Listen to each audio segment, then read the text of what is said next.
The first step to making a silicone squishy is to make a clay model of your character. I made mine with Sculpty clay.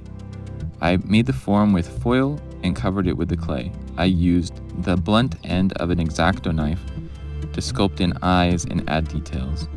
Then I added tiny arms and blended them into the body. I used the pointy end of the X-Acto knife to cut in a little mouth. I then baked it in the oven so it would be hard. I like to make mold enclosures using paper cups. It's a super fast way without having to build a box. I glued the figure to a piece of foil and then I glued the cup to the foil as well so that no silicone would leak out.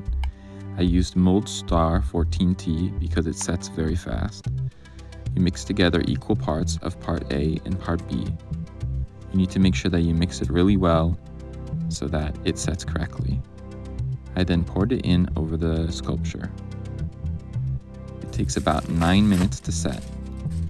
Then I demolded it by ripping off the paper cup and pulling the figure out. It takes a little bit of work to get the figure out, but it didn't stick to the mold. Then I used this mold release spray that's meant to use with silicones because silicone sticks to silicone, and otherwise you would never get the squishy out of the mold.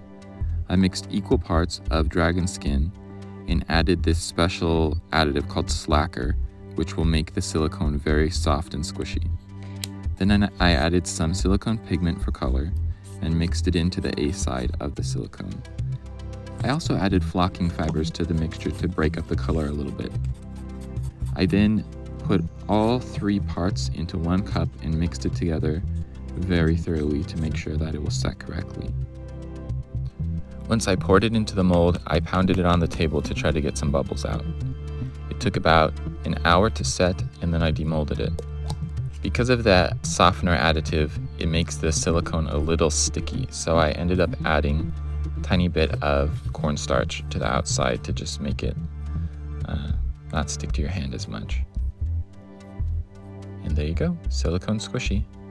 Thank you for watching. Don't forget to like and subscribe. Thank you.